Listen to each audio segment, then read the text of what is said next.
but I don't care. I should have heard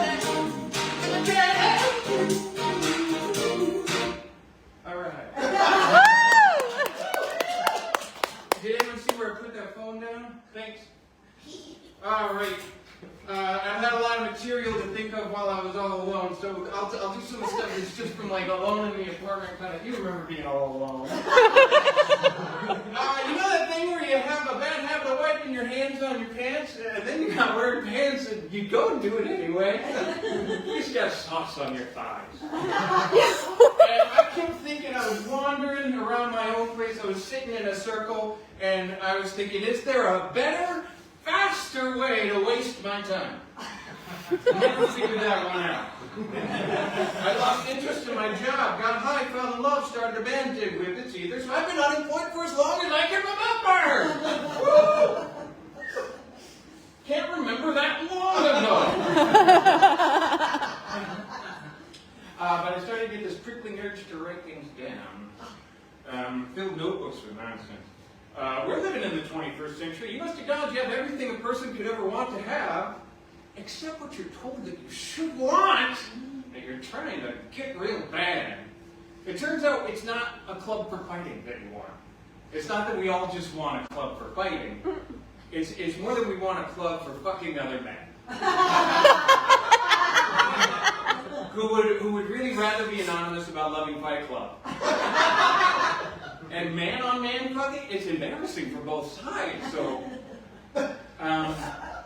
I think assigned male at birth bisexuality is the second definition for double-edged sword. Fight Club was always gay. We know this. We found it out in a video essay. The Matrix is trans now, queer then. Lolita was written by a victim of sexual abuse. Yeah. Turns out Nabokov's uncle abused him, gave him millions of dollars when he died. But all these things got twisted into toxic shit in the 4chan meat grinder of the world. The author's intent is Photoshop. Then that Photoshop photo is eaten by an AI imagination generator hired by a white man, fired by a woman, given a Spotify TV sponsorship. And now they're louder than Chris Carter. I think that having an awareness of history is so rare. It's the new making history. I'd rather make my shame public than pretend I'm not ashamed. I've been studying carefully what people that have known me will say when I'm dead, if they are lucid. And you can blame God for everything.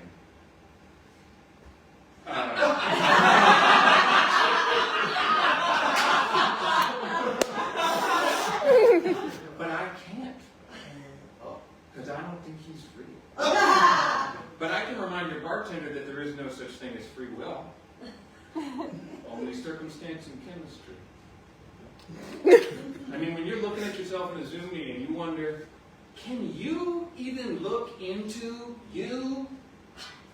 Does it look like you? And everyone in the Zoom chat is concerned that you're afraid to desire yourself. You don't want to be caught in that.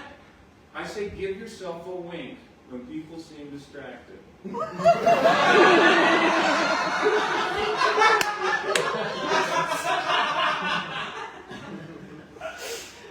Flirting with myself.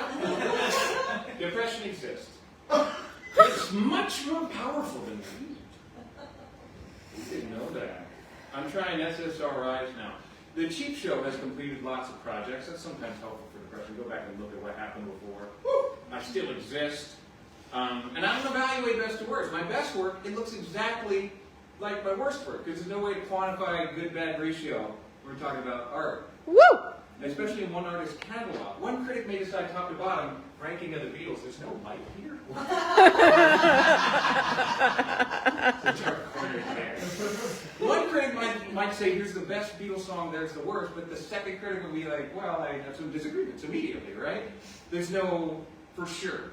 And if you had a room full of Van Goghs, would it even matter what the best one was? So, would it matter if he painted better when he was medicated, and had a Gatsby, etc.? I feel most ashamed of the things I am most proud of, because they've fallen flat on their face. If I compare to them Bo Burnham's efficacy. I found out this year, when Bo Burnham released his new album, that Bo's name is Robert. He sings, "Oh no, Robert's depressed again." And I'm sitting there like, what? Bo? I didn't know that was you. I think there's two kinds of people in the world: people who start reading and can't stop themselves, and people who stop reading and can't start themselves.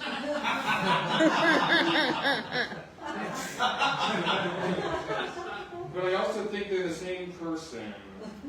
Kind of like at different times, you know? Unless it's at the same time, then no one is different. You see what I'm saying? Every poem that ever wandered into your head met you before you understood it. You used to read things that you didn't understand all the time, and then you would read them over again and grow a brain cell. I mean, Shakespeare said it all. He said it all. He took the jargon, made a devil's bargain, didn't need to cite his sources. Thanks to Google, we realized he was doing philosophy parodies in his evil speeches. He's the Weird Al of Plutarch. He had structure only to fuck with it. My playwriting classes were like, you can't just launch into vocab terms from falconing suddenly. But Willie, he said, look at what words I learned from my rich, dainty falcon boy who lets me use his library. That's what Willie said for all of us. Shakes wasn't scared of putting the wrong purdy in Gingerface.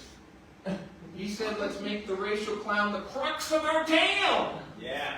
A female lawyer doing a bachelor pageant is going to pair perfect with the grim fairy tale I dug up for Thomas Poop's new Jew voice. You need to know a couple things for the beginning of that joke. There's an actor in Shakespeare's company named Thomas Poop.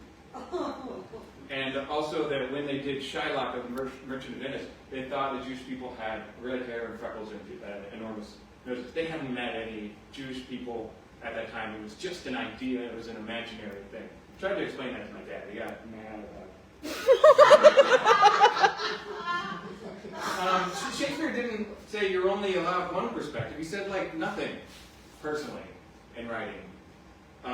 So, unless the Freemasons are keeping it with Francis Bacon's puzzles and the Ark of the Covenant, he only exists as separate characters, chattering voices like a hall of mirrors. Gay mirrors. Shakespeare might have been a post-Martin Luther occultist, Rosicrucian proto-witch man into Jewish mysticism who hid the location of the treasure, which was in Newfoundland in the page numbers of the first folio. Maybe all of William's private letters are stored there with copies of Love's Labour's Won and his tale from Don Quixote Cardenio. Or, it's also possible he played Lady Macbeth. Maybe it's just as likely he played Lady Macbeth. Unsex me here. Right? I have given suck, she says. Screw your courage to the sticking place, she says. So what if I can't bear a child? Make me queen. And music be the food of love. May love eat its fill? Sure, and music must be shot by love anon. So, after the scandal, Louis won a Grammy for his most boring special. The worst stand-up he had ever done won a Grammy. And I'm mad about it. He pointed out Christ wasn't Catholic, God must jack off to us, and he told Pascal's Wager as his perspective. Pascal's Wager, bet on Jesus, because I wagered hell sucks. Right? Blaise Pascal also contributed to the science of conical geometry and fluids because he was a child prodigy that died in 1662. Like, what are we doing, Louis C.K.? You can't take a philosophy from 1662 and then present it as your own idea and then win a Grammy, right? You know what's happening in the 1600s? Paradise Lost. A Satan that seems to make sense. You don't know Milton, because you need to know Dante, which requires Virgil as a prerequisite, and that's based on the work of the blind singer Homer, which you've never heard. He sang an archaic Greek dactylic hexameter. A lot of you are wondering what's dactylic hexameter. It sounds something like pineapple, anchovy, pickled juice, almond milk, vegan, a soft serve. Canada, Italy, Florida, Camelot, DeSantis and cough syrup. Right? then government. Augustus gives him notes on it to make it better for being pro-war, pro-empire. And he's writing also in Declaration, but maybe a little more formal because it's read and it's not heard. It's more like President Evermore, capital candidate Lannister, soup spoon. Riddle me Spider-Man, Dumbledore, Tatooine, Sauron, too soon. And so it's more like a snare drum than like a droning song that would have been done to two flutes played by one guy. You know. Then Dante has a midlife crisis in like 1300, and he writes it in conversational Italian, but he wrote in contemporary with what we came to call feminine endings. You know, if I could only see my pretty lady, I tell her all the history I'm learning. I hope we meet again, but it's a maybe. That'd be Dante. Then, Milton comes in 1667. His utmost power with adverse power opposed in dubious battle on the plains of heaven, and took his throne. What though the field be lost? All is not o'ercome. That glory never shall his wrath or might extort from me, to bow and sue for grace with suppliant knee, and defy his lost, the incomparable will, and study up revenge, immortal hate, power, who from the terror of this arm so late doubted his empire, and courage never to submit or yield, and what else not to be. You know, it goes on like that. It's kind of like Bach or something. And Louis C.K. is like, let's say the R word for 20 minutes and win a Grammy. This is the stuff I want to tell my therapist, but we just never have enough time. I hear you're like, I want a therapist, but I'm worried. I keep hearing this. I'm worried, what if my therapist is a gay supervillain? What if my therapist is a gay supervillain? Well, what if the gay supervillain got to be your therapist? Got an income security. And like, in exchange for talking to you through your bullshit, what if your gay supervillain, that you haven't even invited over for frenemies, wants to know why you do what you do, is curious about you?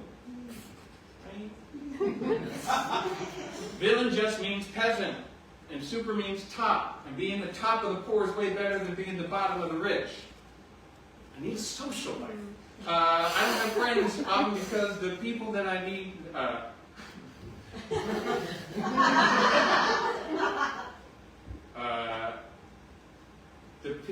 don't have.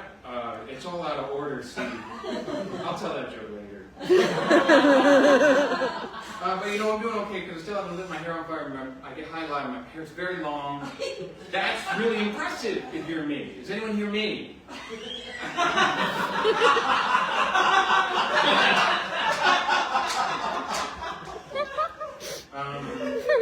Yeah. I think this might be better viewable on here, so I'm going to hold it up real quick. Woo!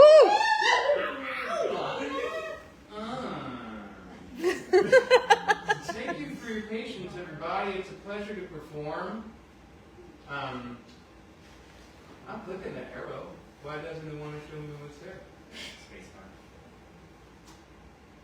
Yeah.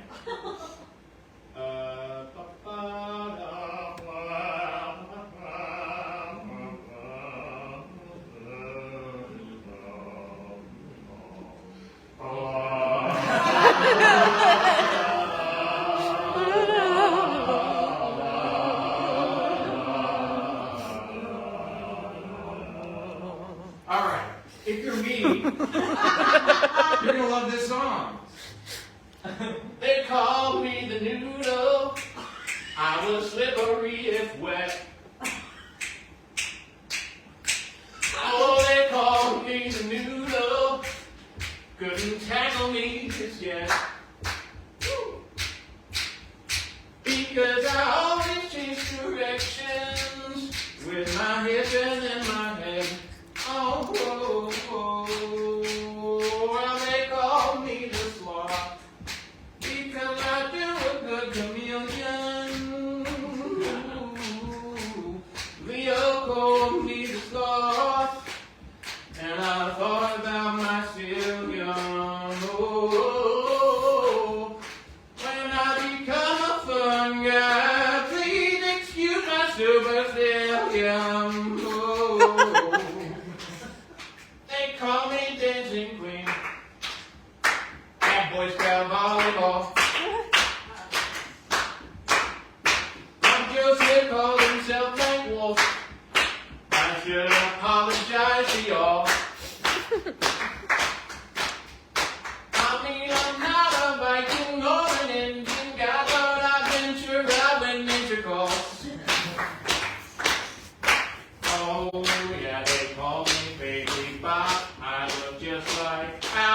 pretty Newman. Peggy called me Bobby Joe. I grew into Robbie P. Who then, right now I'm not quite sure. This goose is gobbledygook. Cause every day it's a little coffee, every single motherfucking day. When I try to not spill coffee, I spilled it anyway. Fancy in that song. Thank you. Alright, I think I've done a lot of time. And it's time to bring up a good friend of mine. His name is Levi Penley. And he knows what you want. He's gonna give it to you.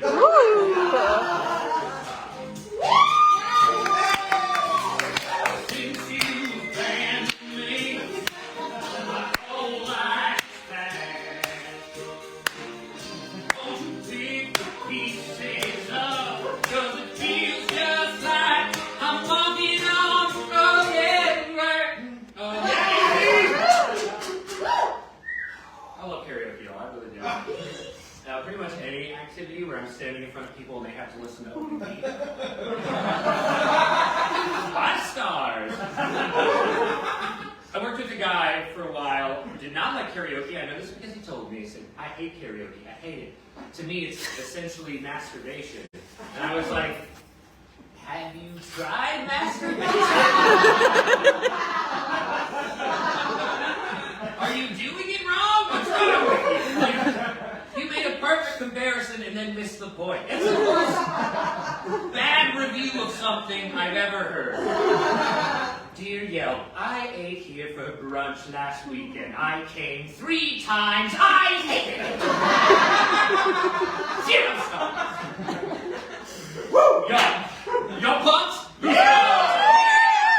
Put those little devils playgrounds in the air. Yeah. You were right not to. That was weird. That was a weird way to say it. And this was like, I'm excited. I'm also terrified. Barely holding it together. About to lose my one mind. I am conscious, but I did black out like 38 seconds ago. I am ballparking eye contact. It has been a while, friends. It's been a while since I've done some stand-up, and I'm doing it now. I don't even have the security blanket of a microphone. Yes, thank you. We are the true heroes. So fuck the fire baton. But yeah, no, I'm excited. I wrote some. I got some funny little bits for you today. Some little funnies in. I also snuck a few lemons in, some real stinkers. So to make sure y'all aren't being polite, you know. Catch you. Pretty good so far. Oh man, it's been long enough since I've done stand-up that I've aged out of a lot of my jokes. I used to have, one of those cute, I will just, don't I look like a jokes I used to start with. But it was like, I can only pull off 2 fashions. I can only pull off hot Nazi or fun Mormon. Now I'm like, I've settled comfortably into my one style, which is ex-addict youth pastor. Sneaky tattoo, he's got a sneaky tattoo. Yeah, I'm a real, small church success story, that's what I'm like 7 months ago, congregation. I was stabbing an elementary school crosswalk guard to death so I could palm their stop sign for 1/16 of marijuana. The size hole in my heart I was trying to fill with nuggets of the devil's lettuce. And now I'm the sole adult responsible for your young teens every Wednesday night. Won't he do it? Won't he do it? Yes, I will see your children at the lock-in this Saturday. Still dealing with a lot of the trauma from being raised super Christian. Yes! Yes, people empathizing in the audience. Yeah. Also, no one is surprised. No one's like, what? You are? I'm not being subtle about it, I don't think.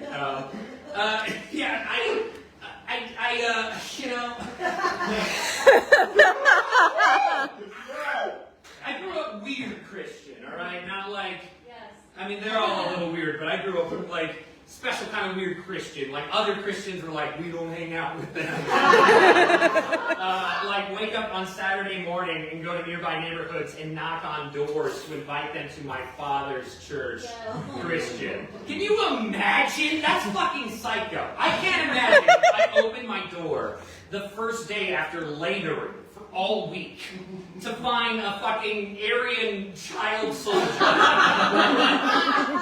being like, asking me existential questions. Just like, where you gonna be on Sunday and where you gonna be when you die? Jesus Christ. We went hard, yo. We went hard. We were like, no Halloween, no Pokemon, no Santa Claus, no Santa. We were anti-Santa. From the moment I was born, my parents were telling me there was no Santa. We never did that. But it makes a lot of sense. Sounds harsh, makes sense. Because if my parents had told me there was a Santa, they would then have to have a second conversation around the time I was like 8 to 11. And they'd have to sit me down and say, you know how your whole life we've been telling you there's 2 old magic white men?